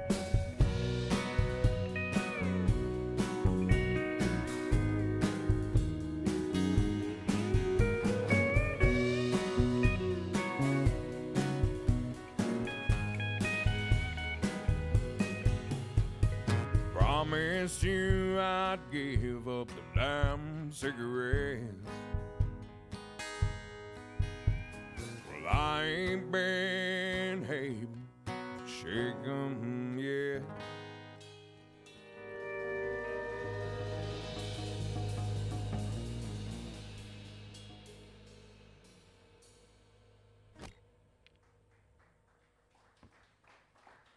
Thank you very much. Thank you. Oh, well, I just want to say before I forget this, I really appreciate Red Barn, y'all having us out. I've come to a lot of cool shows when I was in college, when I was over at UK. I begged all my buddies, this is my time, I've got the microphone, I'm making fun of every single one of you. I just saw my phone case, one of you called me, so I know you ain't watching very clearly, or else you wouldn't be calling me. Well, I saw my phone light up down here. But they, all the time, all I hear, I ask everybody that lived with me, hey, I'm going down to Red Barn tonight to watch this guy named Tyler Childers. Y'all were to come with me. No, man, no, I'm going to go to down here and do dollar jello shots at whatever bar, or, something like that. And they went and did something else that was much more cool and important. But, well, ironically, we showed up too early. And we thought the show was it was at 7, and we showed up at like 5:30 or something. And I think he just got done with the sound check. And we kind of wandered around, and we wound up having to put the chairs up and stuff. And that was when all this was, you come in with the public, and got to sit and listen to him do his acoustic set. And it was great, man. It was a great set. It was a really great night, and something I've always remembered. And later on down the line, now that he's playing, I went and saw him on New Year's, saw him play a sold-out show New Year's Eve, on 2 nights. Whole stadium full.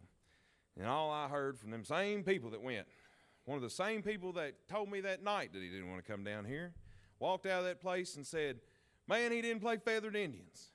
He didn't play this. He didn't play that song. And I'm like, you could have come and sat 3 feet from him and listened to him play every song you just named. If you'd have just listened to me. But that's what you get for not listening to me. Now this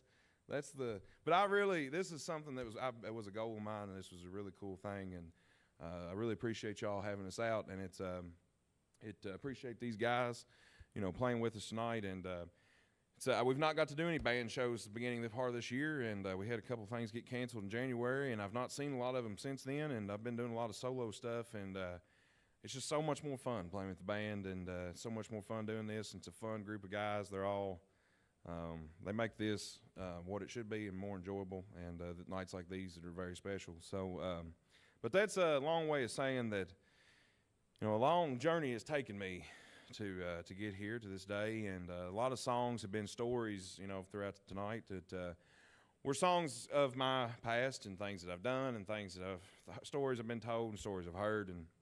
And we were leaving, and I talked about getting sick that night when I was rock blasting. We left, and we were riding home, and one of the guys that I worked with, he was going through a bad divorce, and I'm gonna be honest, it was just my time to listen. And I was riding along, and he was telling me all the things that had gone wrong in it. He said, "Clark, I'm gonna tell you now, Del Rita done me wrong."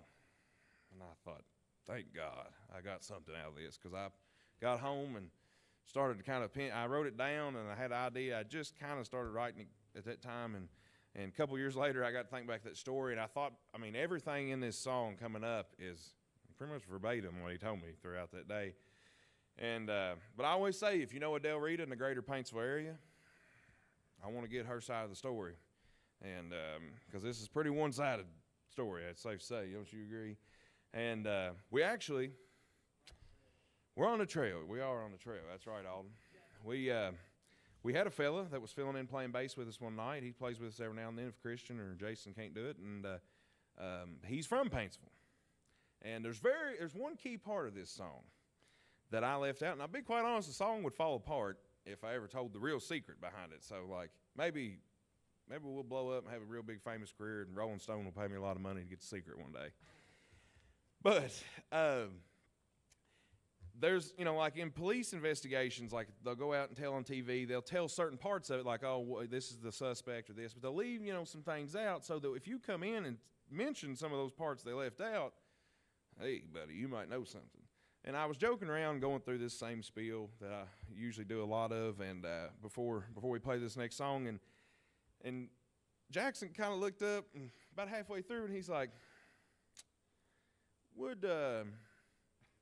I'll just say he named one of the very key parts of the story. He named like the hole in it. Like he mentioned that, and we all looked at each other. I was like, yes, and he knew exactly who I was talking about, and which for a second made it awkward because I thought he might be cousins with the person because they actually had the same last name, but it turned out they're not. So, but it was. So I always say we're hot on the case. If I want to talk to her, I'd at least like to get her side of the story because I might write a rebuttal. I might write an extra verse to this. Might make it a duo, something crazy like a John Mayer, Taylor Swift kind of fight thing. But yeah, that's a long way of saying this next song. And it's one of my favorite ones that I wrote, and it's always been a blast since we started playing it. It's a little song called Del Rita, Done Me Wrong.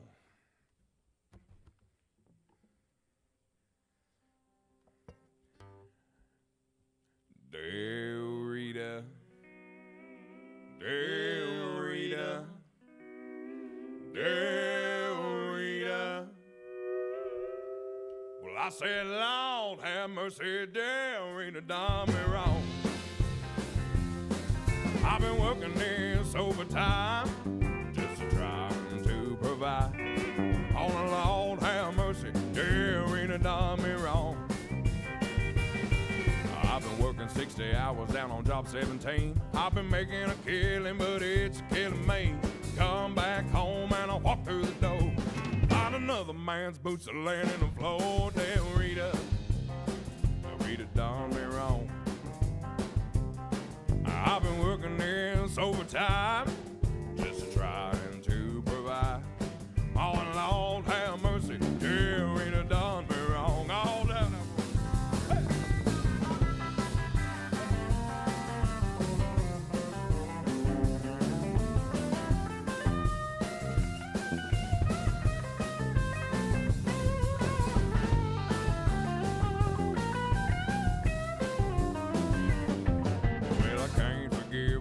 What she done, leaving me here alone with our son.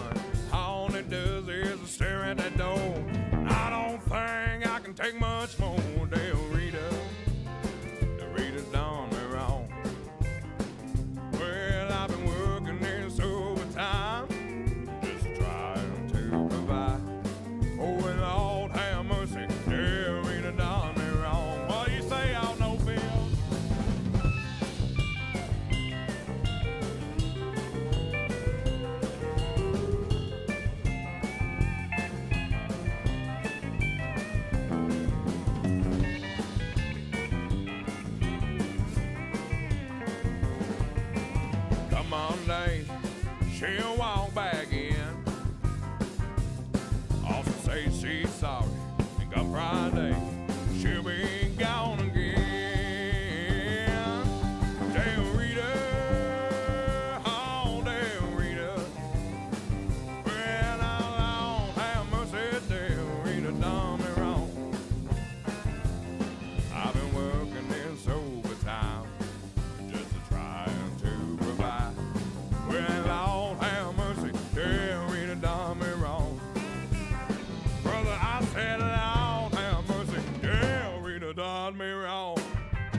Yeah, Clark Kissick.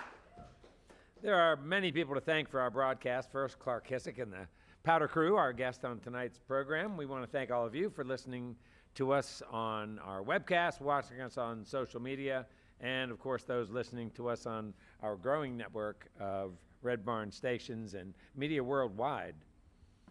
Red Barn Radio comes to you from our home, the Arts Place Performance Hall in downtown Lexington, Kentucky. Our website has updates and further information on our guests and our program. We are on the web at redbarnradio.com.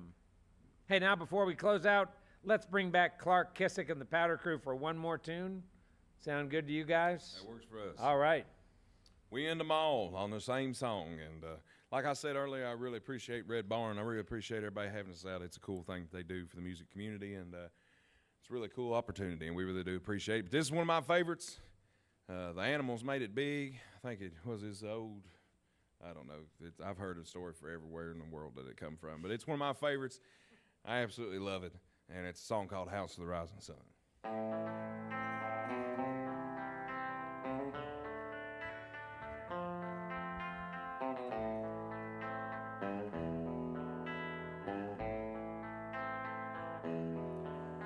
There is a house in New Orleans they call the Rising Sun. Well, it's been a room of many poor boy. Well, in God, I know I'm one. My mother was a tailor. Lost she sold my old blue jeans. And my father was a gambling man on down in that New Orleans. The only thing a gambler could need is a suitcase and a trunk. Well, and the only time he'll be satisfied is when he's on a drum. I'll play a guitar, brother.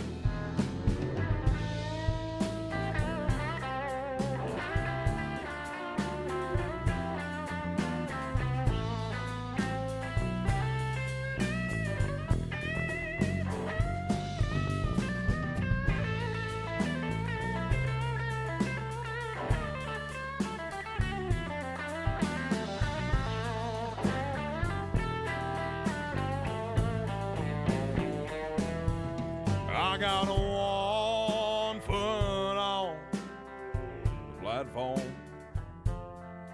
when the other's on that train, and I'm going back on down to New Orleans to where that ball and chain. Oh, now mothers tell you children now not to do what I've done. Won't you spend your life bound in sin and misery in the house of the rising sun? Play it now.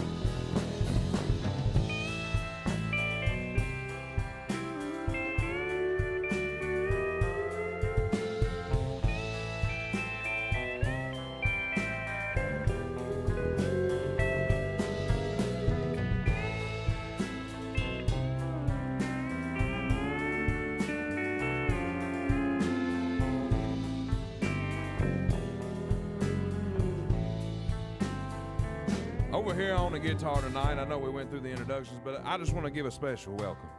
One of the baddest sons of a gun over here on the guitar, one of the best guitar players in the state of Kentucky. It's always a pleasure playing with him. He makes things easier. From Catlettsburg, Kentucky, Boyd County's very own Mr. Elijah Boone Miller.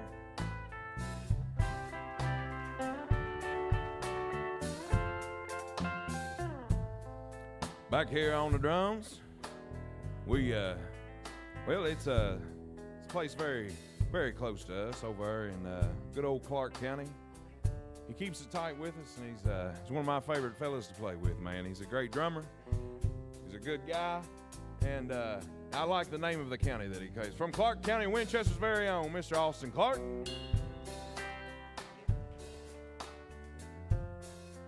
Over here on the bass. He's the only guy I've ever let get on stage with me with a Louisville Cardinals hat.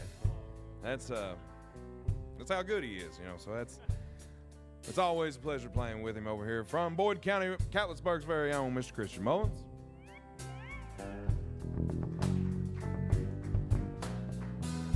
And over here on the pedal steel, I've been dragging him around. We used to play some bars over here in Lexington, and one night I used to introduce him, and I'd say, he's the best 20-year-old pedal steel player in the state of Kentucky. And then he's a 21, and he's 22. I don't know how old you are. We've been doing it so long.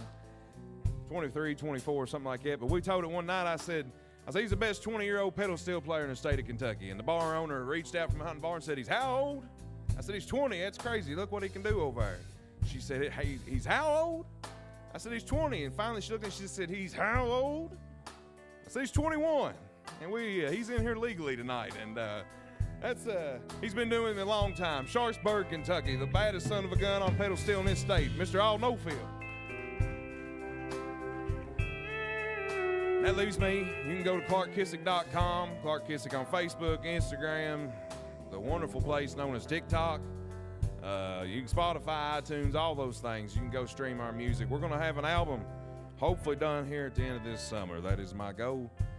And we've had a couple little hiccups, but we're going to get this thing done and get these songs out, and I'm really excited to do that. Again, my name's Clark Kissick.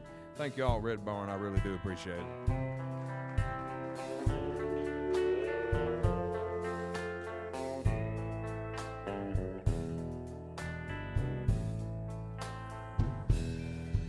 There is a house in New Orleans they call the rising sun.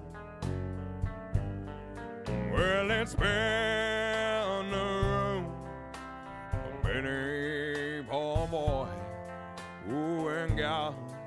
I know I'm one. Well, now God, He knows I'm one.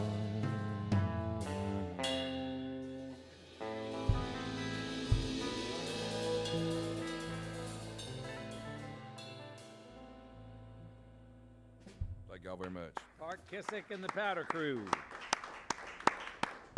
Well, that's all for our show for this week, folks. You can see and hear Red Barn Radio worldwide, though, as we stream live on the web on YouTube, Facebook, and Twitch every Wednesday, 7 p.m. Eastern in North America. It's always great to hear from all of you who listen to Red Barn Radio's archive performances on your favorite streaming platforms. Hey, speaking of you listeners, please, before, during, or after you enjoy Red Barn Radio, take just a moment to engage with us. Your comments, your sharing, and certainly your choice to subscribe to our newsletter matter so much to us. It will keep us growing and continuing our mission to bring roots music, Southern style to your neck of the woods and beyond. And now we bid you good night. Let's stick together, let's appreciate each other, and let's join up again next week for another great evening of music and conversation on Red Barn Radio. I'm Bradford Becker. See you next time.